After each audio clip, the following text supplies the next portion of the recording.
Please stand for the Pledge of Allegiance.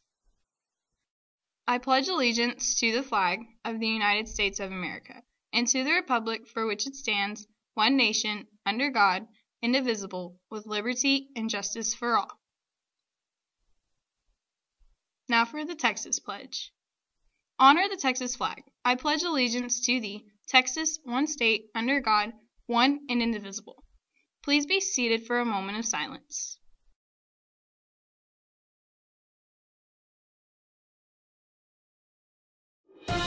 Hi, I'm Shira. Hi, I'm Monica. Today is Wednesday, September 26th, And these are your video announcements. This week is meant to give you ideas for relieving stress. Tomorrow will be pajama day to snuggle the stress away.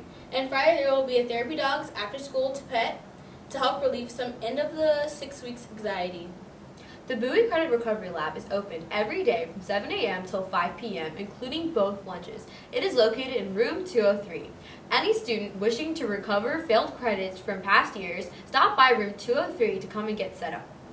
Girl Talk will host the 6th Annual Domestic Violence Cancer Survivors Celebration October 3rd at 5 p.m. in the cafeteria. The Honorable Judge Raquel Jones, Dr. L. Flowers, and Sheriff-elect Lafayette Woods will be our guest speakers. Our very own Bowie Bells will be performing, along with award-winning dancer Whitney Jones, who is the sister of Mrs. Danielle McCrae. Please join us for the celebration. Teachers, don't forget that you can receive TTESS points for attending this function. Fashion Club is meeting up tomorrow in room 604. Bring a pillowcase with you as we will be starting our little dresses for Africa project. See you there! There will be college representative from UNT Thursday, October 4th during the second lunch outside the cafeteria. Stop by to see what UNT has to offer for you.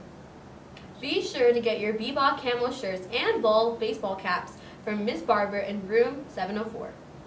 Hey Bowie! Hey, what? Join the Asian Student Association to learn about Asian cultures, volunteer, and to socialize. Our first meeting will be Monday, October 1st at 3:05 in room 503. Girl Talk will meet every Wednesday from 3 o'clock till 4:30 in the library. Every girl on campus is invited. We have some exciting things planned for this year, so come and join us for a little girl talk. See Ms. Moorhead in room 802, Ms. Gordon in room 806, or Ms. Raswini in the library if you have any questions.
Imagine walking down the aisle of a public library looking for a book about gender identity, only to find a gap on the shelf where it's supposed to be.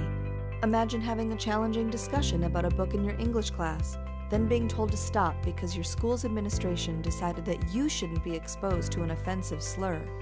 Or imagine stopping at the school library during study hall to find the librarian packing up books she's been directed to ban because they contain curse words.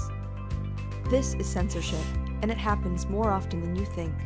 Thousands of books have been threatened with removal in libraries and schools across the country, all in an effort to silence some of the most important, challenging, and provocative voices in literature. But don't get discouraged. We can fight back against censorship. Across the country, students, librarians, and engaged citizens have been organizing to protect our right to read.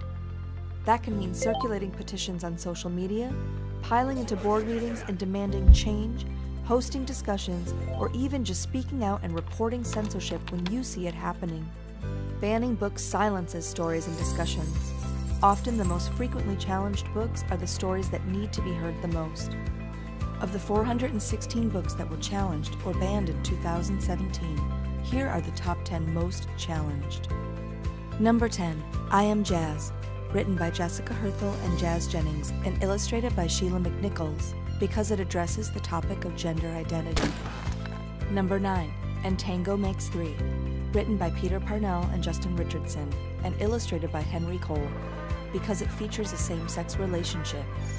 Number 8, The Hate You Give by Angie Thomas, because it includes drug use, profanity, and offensive language. Number 7, To Kill a Mockingbird by Harper Lee, because of violence and its inclusion of racial slurs. Number 6, Sex is a Funny Word, written by Corey Silverberg and illustrated by Fiona Smith, because its opponents believe that children should not be exposed to sex education. Number 5, George by Alex Gino, because it includes a transgender child.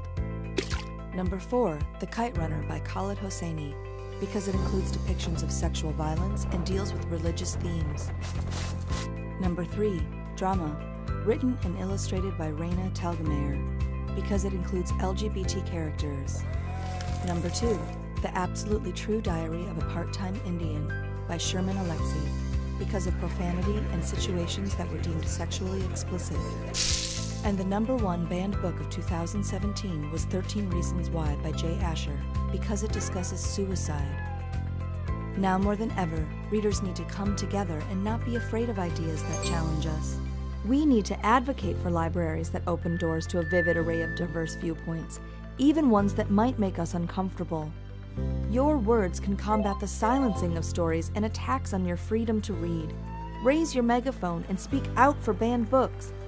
To learn more, visit ala.org/bbooks. Don't forget to subscribe to Bowie Stuco And have a great Bowie day!